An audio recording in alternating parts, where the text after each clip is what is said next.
And now, ladies and gentlemen, we are deeply honored to have amongst us the Honorable Finance Minister and Human Resource Management of Govt of Tamil Nadu, Dr. P Thaiga Rajan. Talking a little bit about him, he has formerly worked for Lehman Brothers Holding Inc. as well as Standard Chartered Bank, leaving as Managing Director, Financial Market Sales. And I'm sure a lot of you know that he's a man of many firsts. Just to give you an example, while he was an MLA in Madurai for the first time, he did something that had not been attempted in the entire country. He got a camera connected to a police station installed at a bus stop for safety of women. Not just that, you could also access free Wi-Fi while at the bus stop for 20 minutes. A true visionary is here amongst us this evening, ladies and gentlemen. Let's welcome him onto the dais with a round of applause.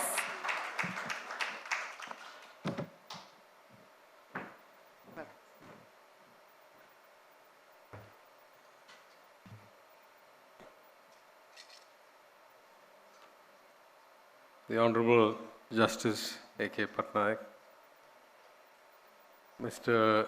D.P. Nagendra Kumar, former member for GST at the CIBC, the author of this wonderful book,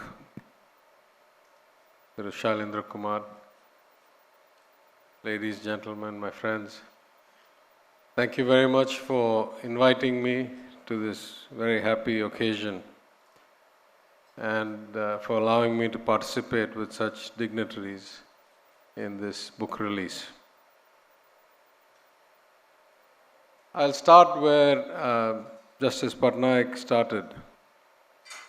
When it comes to finance, taxation, the administration of government, surely some things are beyond politics.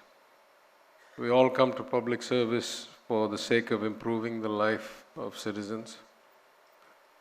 We may have different philosophies or different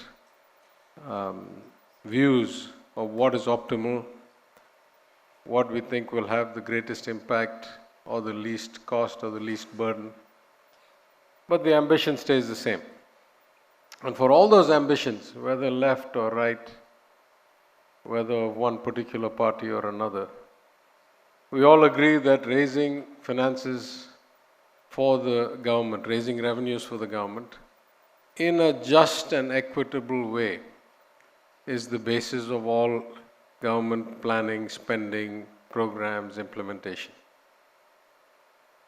It's also beyond debate that of the two types of taxation, direct or indirect, there are profound differences. The direct taxation is usually progressive because we identify who we take it from, we know the means from which they pay, and we implement some form of economic justice by raising the rates and the strata at which we tax.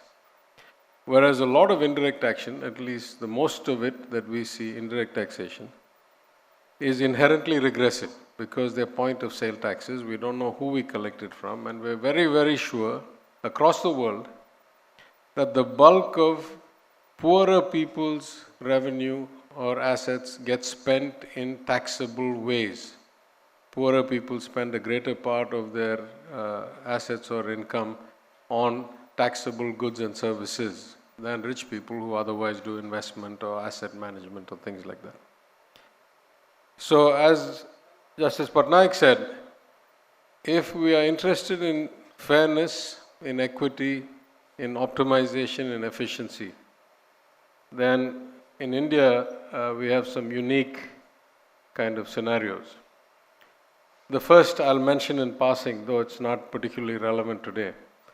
It's very rare to find a country where the first slab of direct taxation starts at 2 or 3 or 5 times the per capita income. Almost any country in the world, the first taxable bracket starts at some fraction of the per capita GDP, not multiples of the per capita GDP. I think that's something we need to ponder when every time we talk about how small the tax base is relative to the population of the country. It's that small because it's designed to be that way. In every country, if you set the first slab at multiples of the national average income, that's exactly what you'll see. But what we're talking about today is the GST. And the GST affects everybody irrespective of income, because every single person pays GST in some product or the other that they purchase during the course of their lives. In that sense, though it's only a 5-year scheme, it is ubiquitous and it is all impacting. I think the title of the book says a lot about the content. It is truly about threading the needle. There are no easy choices here, as with much of taxation.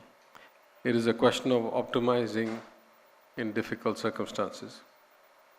But I think the real kind of takeaway is the dedication of the author, who has toiled through this without a break, despite getting himself affected by COVID, and by the quality of the work that has come out, the nuance and the kind of neutrality with which subjects are handled, as opposed to political or philosophical bias. I don't think it's often that you'll find books on taxation that include references or quotes from singers like Billie Holiday. So I think Shri Shailendra Kumar certainly is a man of many talents and wide erudition. I think also that this is yeoman work, because it's hard for me to think of any other work of this substantive, either scale or scope, over the last 5 years. Of course, it is typical of the humility of the author that he should also, at this occasion, invite and honor somebody like Thiru Mukesh Patel, who puts us all kind of in the youth category once he says he has done 50 years of, almost 50 years of publication, and those of us who are serving for 2 or 3 or 5 years or written about 5 years. I think the book is a major contribution, because at the heart of democracy is debate.